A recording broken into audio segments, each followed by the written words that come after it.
As I emerged from the darkest portion of the forest, I found myself in a small clearing.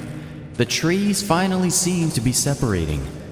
I could feel an anxious excitement rise within me. Hopeful thoughts rang through my head as I then desperately started to run for the edge of the forest. Was this really somehow the end to my living nightmare? Will I actually make it out of this hellish place? Will I be able to see my wife again? I wanted so badly to believe. When I finally reached the edge of the forest, I was greeted with a wonderful sight that sent a chill of relief through my body.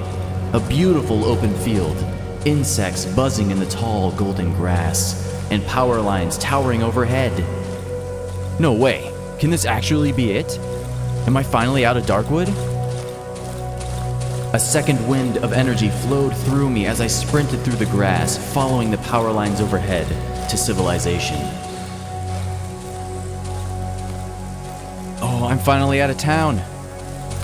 Is anyone around? I eagerly looked for life among the concrete buildings. Oh, there's someone on a bench down here. And they're gone. Who's gonna eat the bread now? The stranger on the bench didn't even seem to recognize my presence. Maybe they were just pissed off at me for scaring away the birds. I wondered if they knew what had been going on over in Darkwood, and if they could tell me where everyone else is at. But they don't seem interested in chatting. They just sit there and ignore me.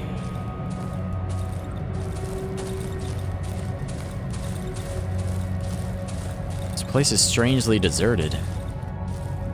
I then spotted a woman sitting on a bench across from my apartment. I recognized her. She was my first floor neighbor. For the first time since the forest, I managed to utter some words. Good day. And good day to you. She greeted me back. Perhaps everything was gonna be alright after all. I then headed inside the apartment complex to make my way to my room. A mailbox. Mine is located opposite of the basement stairs. My mailbox. I think there's something inside. It's a postcard. It's a postcard from my parents. I'll read it later, though. Seems to be around Christmas time.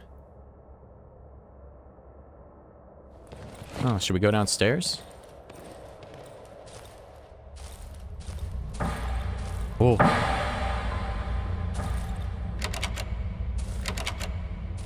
Hey, this seems to be the storage of the basement of the apartments.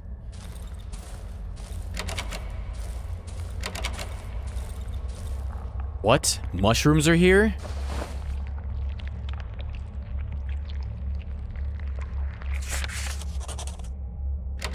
Oh no. Wait, this has got to be a dream, right? There's no way this is real. The mushrooms confirm it's a dream. There's no way I could have ended up here this quickly. And where is everyone? And then the mushrooms being there like that? It doesn't add up.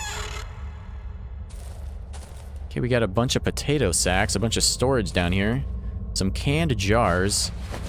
It's a jar of jam. Kind of reminds me of the red essence, you know?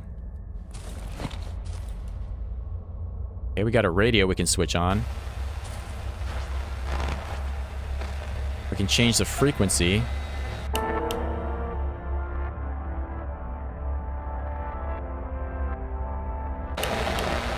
Ooh.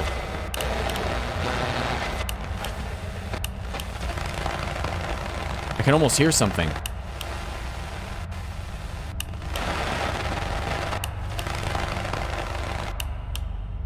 Huh. Whoa.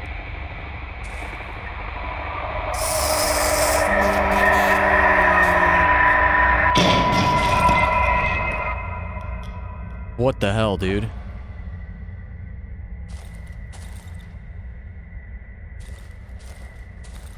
Okay.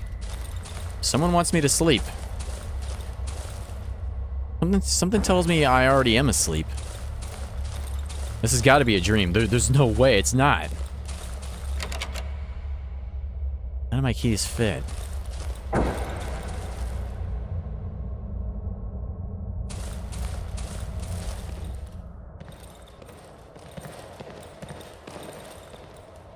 This is my staircase. I can feel it. There's a bicycle here. I remember it's been here as long as I can remember. It's weird that no one ever tried to steal it. What's this? Nothing? The elevator. It doesn't work, like usual. This graffiti is probably the work of that little punk up from the 3rd floor.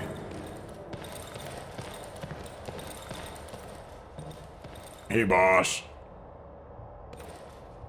Got any spare change? Yeah, no. Oh, the door. Sounds like there's a baby inside.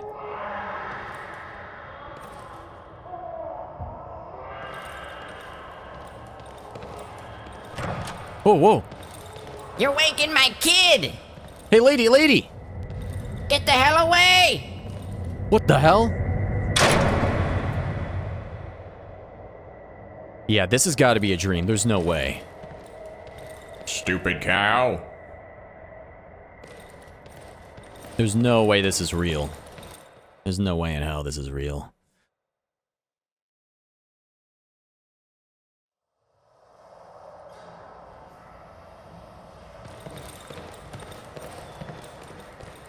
Pleased to see you, mister. Haven't seen you in a while. Okay, well that's the first somewhat normal person, I guess. Okay, we can examine the flowers. They're still green, even though I've never seen anyone tending to them. Maybe they feed on the discarded cigarette butts? No, that's crazy. You can't feed plants with cigarettes. There's an old wardrobe. Apparently someone was too lazy to bring it down the stairs and throw it in the trash, so they just left it here.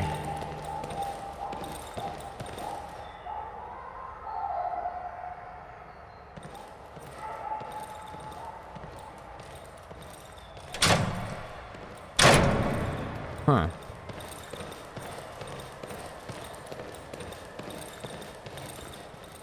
There's more graffiti on the floor here. What's that? There's a wooden door. It seems to be blocked from the other side. No, it's blocked from this side. I can see it right there.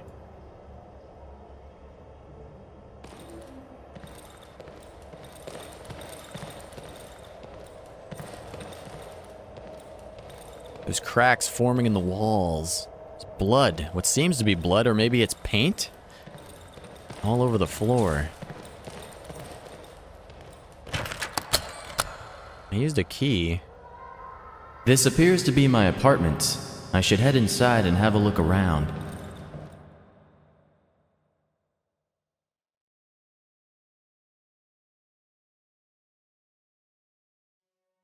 Home, sweet home. The desire to take some time to relax came over me. I hung up my worn, dirty coat and then headed to the bathroom to wash up a bit. Even if this place isn't real, I feel I've earned a small vacation by this point. Besides, what's the harm in playing along for a moment or two? I'm barely standing on my feet. I'll take a bath tomorrow. Guess I could wash up, though. The Frania washing machine. I spent 2 days in the queue to get this thing. Some note is lying on the table for me. It says, I've made you some soup. Heat it up. Oh, that's nice. The old, trusty gas stove. There's still some soup in the pot. Let's turn it on. The smell fills the entire kitchen, and I cook the rest of it up. I grab the largest dish from the closet under the sink and pour myself a bowl. It's not much, but it's enough. I don't remember the last time I've eaten a home dinner. Delicious.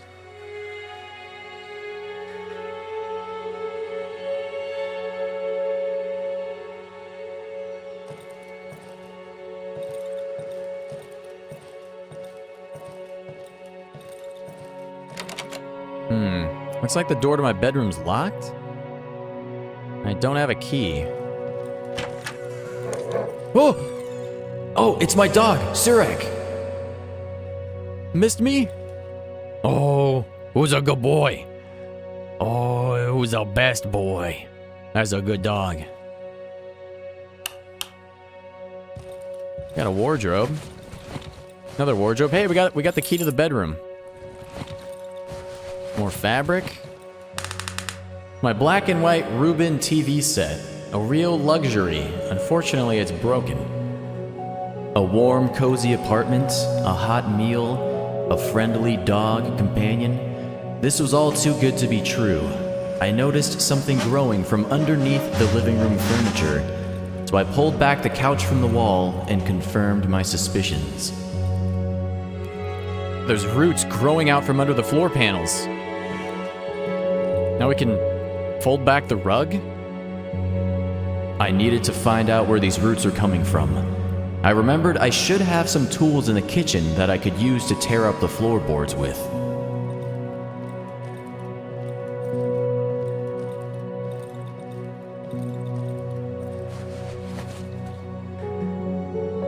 It looks like I got a screwdriver.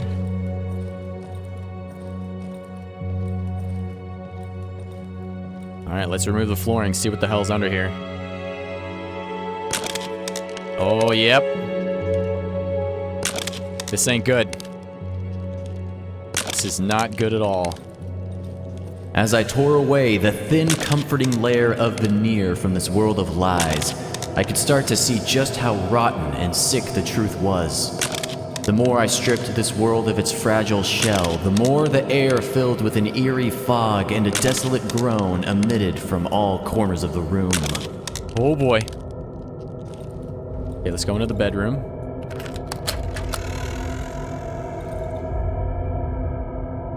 All of the roots seemed to grow from beneath my bed, from where the voices keep trying to get me to sleep.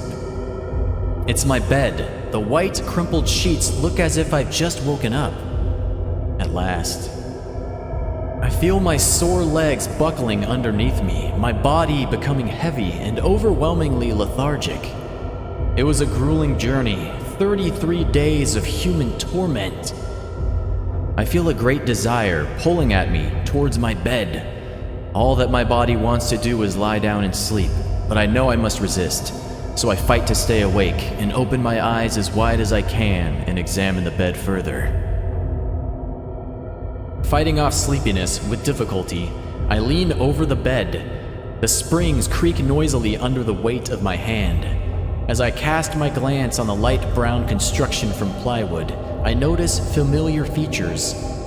They are elongated and arched. I can still smell the fresh sheets and the pleasant warmth of the quilt. Cautiously, I look under the bed. I feel a gentle draught coming from the dark gap between the bed and the floor. I reach under the bed. My fingertips brush a thin layer of dust. Coldness, moisture. I'm touching something rough, but my arm is too short to catch it. I think I need to move the bed.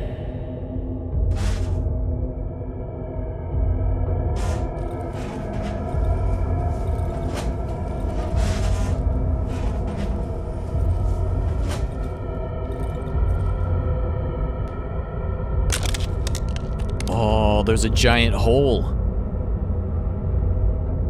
Well, I think the only thing to do is enter it. As I fell within the deep darkness of the hole under my bed, I could feel my mind awakening as if for the first time. It's as if I were asleep this entire time.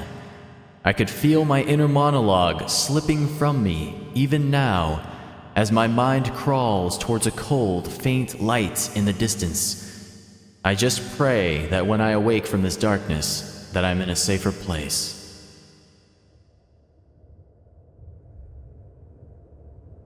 What the hell? Am I naked? Where the heck are my clothes? Oh God. This does not look good. This is not looking good for me. There's someone else here. I think a sleeping woman? Dirty, clumped hair covers this woman's face. She's murmuring something in her sleep, while clutching a rag doll that seems to be filled with straw. The moon has faded. The night is here.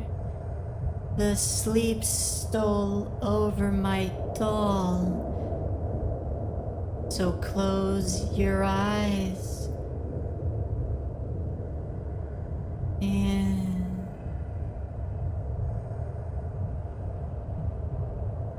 What the hell? There's a man. He's naked too. It looks like this guy is fast asleep. He's smiling? And he seems to be hugging his knees with his skinny, dirty arms. A swarm of flies is also covering a black sore on his back. He's not reacting to me. I guess I'm not able to wake him up from his slumber. Oh, here's my coat.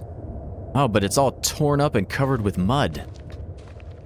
There's my trousers. They're completely destroyed though. There's a tunnel. The steep slope blocks the way ahead.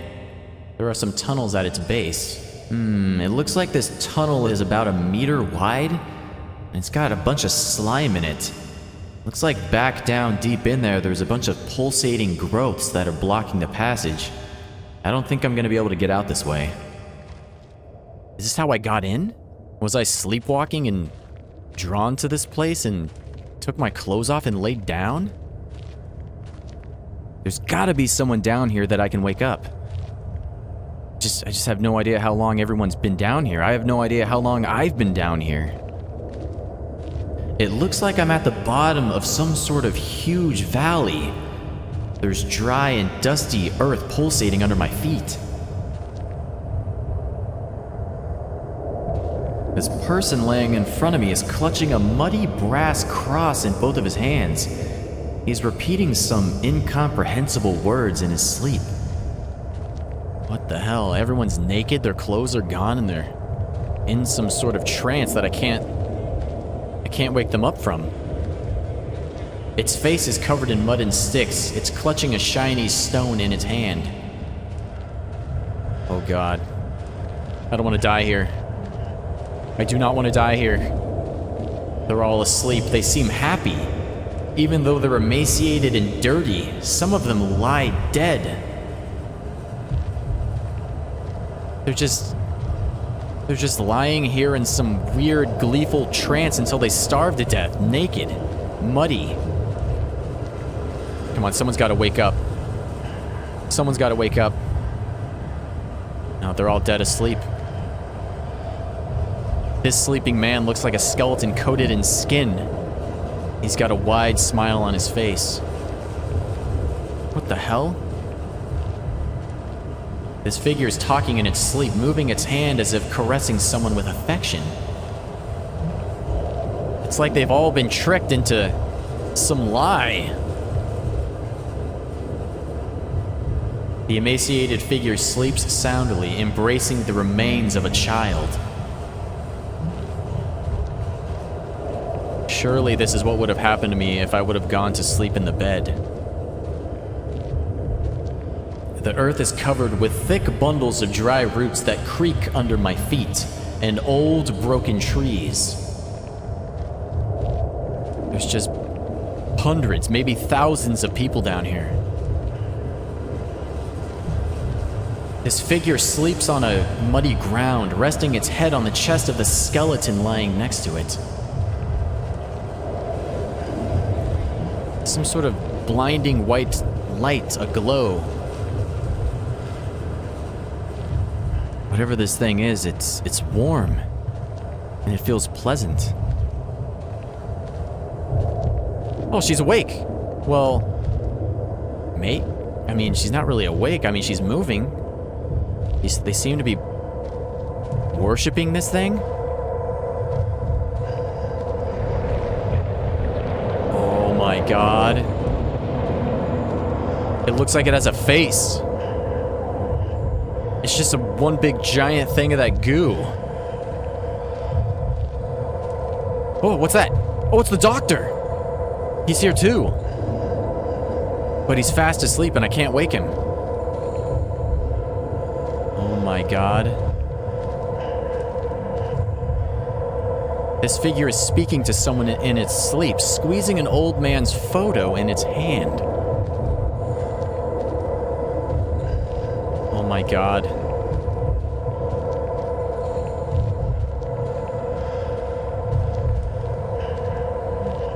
What the hell? There's got to be a way out of here. There's got to be a way to destroy this thing, right? Look. Oh, what's this? There's another person. I recognize this person. The man mumbles in his sleep. He's emaciated and dirty, but his face is radiant and calm. He clutches a rusty object covered with old beads. Some weapon? Oh man, it's his flamethrower. Let's see if I can listen to what he's saying. The man is talking in his sleep. These are only snippets of sentences, single words spoken gently and slowly. It's hard to find any meaning in any of them. I'll try to push him and see if I can wake him up. Leave! Without opening his eyes, the man clumsily waves his hand at me, then covers his head with it and freezes. I'm gonna try and take his flamethrower from him. Leave! The man waves his hand again. This time he grabs my arm. Without opening his eyes, he turns his head towards me. I recognize him. He's one of us. It's Masiek. He was one of the people that I was stationed with in the swamp hideout originally. I'm gonna try to take his flamethrower from him. Leave! Can't you fucking hear me? I won't let you take her! The man clenches his teeth with the fury of a maniac. Saliva flows from his mouth. It's hurting her! You will tear her arms out! I gotta hit him and try to take it. Give it to me! Masiek! Don't! Leave her! Give her! No!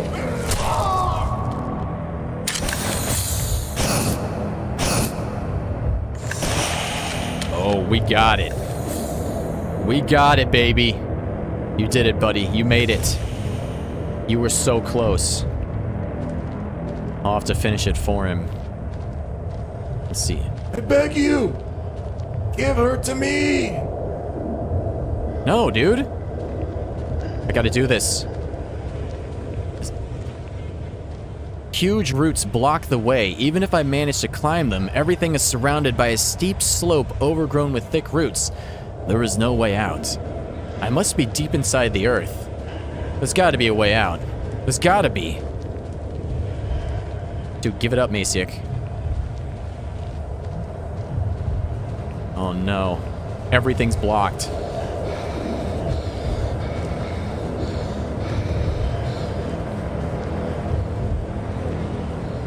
Oh, come on. Well, if I'm gonna die in here, at least I'm gonna die destroying this son of a bitch.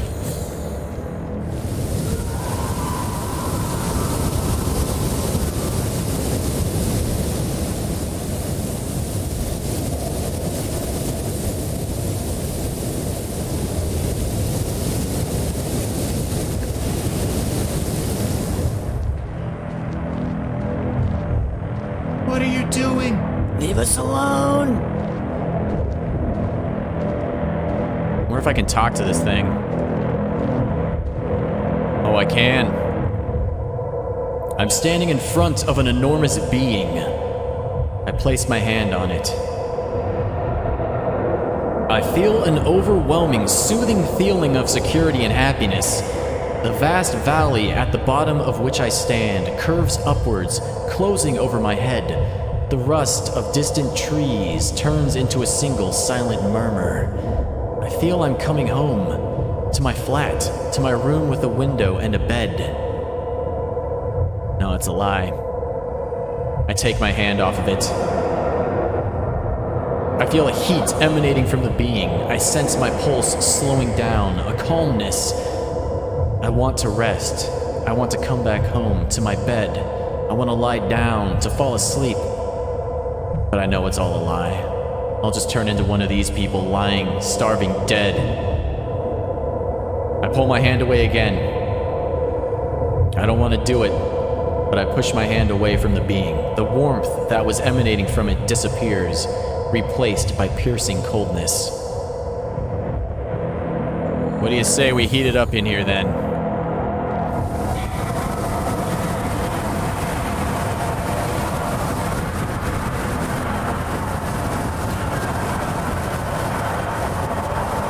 Burn, you son of a bitch!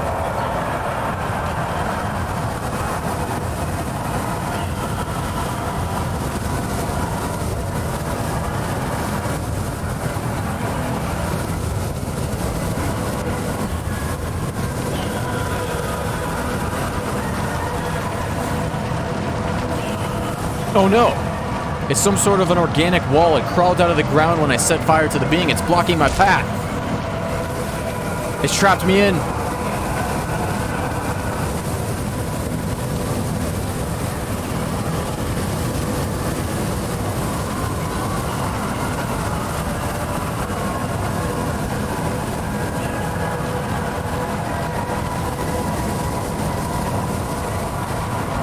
Oh shit, there's no way out.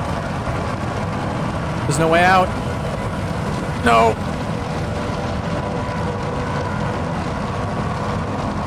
I guess if I'm gonna die, I'll die a hero.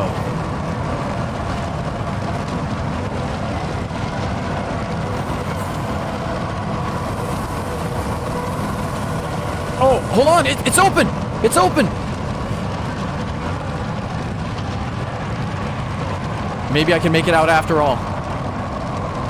Go, go, go, go, go. Oh, no, no, no, no, no, no, no, no, no, no, no, no. It's too hot. It's too hot.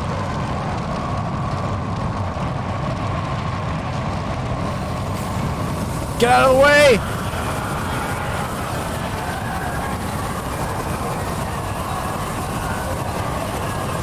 You dumb sons of bitches, get out of the way! No!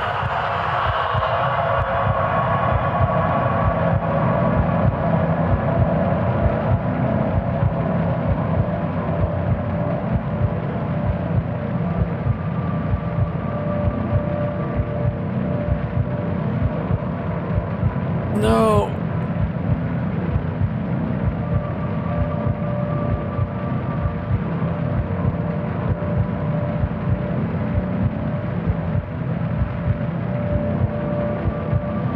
I can make it. I can still make it. I'm not gonna give up.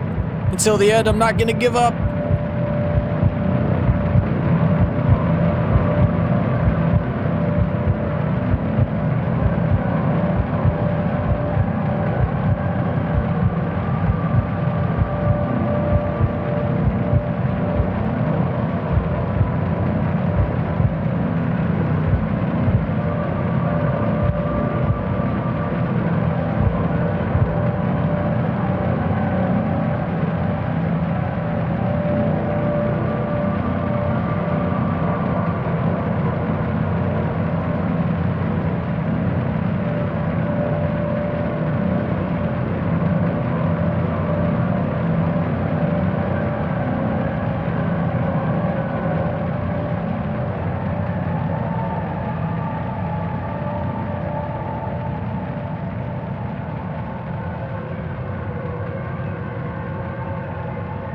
A great fire consumed the woods for a couple of days, gradually claiming many of its inhabitants.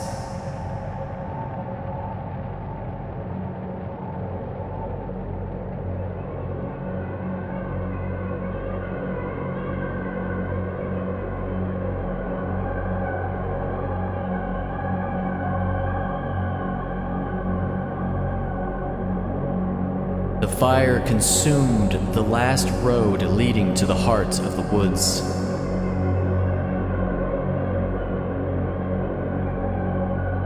The talking tree towering over the flooded village. The doctor who did not wake up even as the flames came closer.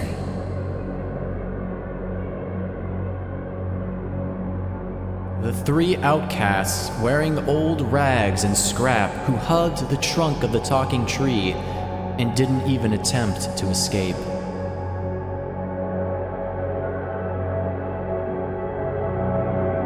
The old lady, overgrown with mushrooms, who, immobilized in her rocking chair, burned together with her hut.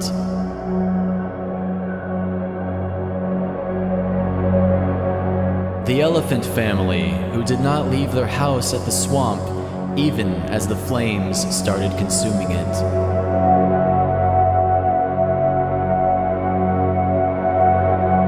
The boy with the violin who remained alone in the old hut at the swamp, without a chance of escape.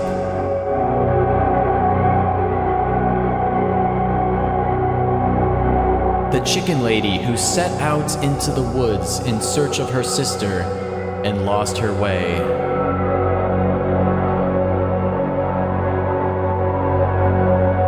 And the last living inhabitant of the flooded village who, just before his death, managed to feast his eyes on the sight of the enormous tree withering in the fire.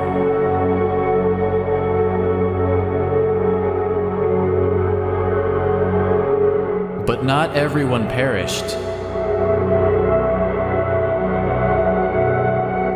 The son of the elephant family who, just in time, fled from the mushroom-infested hut to the nearby swamp. When the fire ceased, the boy set out towards home, hoping that the fire had spared his loved ones.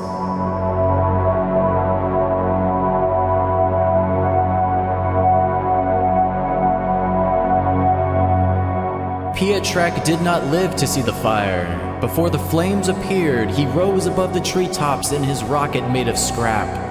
As he looked through the small spaceship window, he smiled for the last time. The Milky Way's stars looked so beautiful, even then when moving away at a tremendous speed.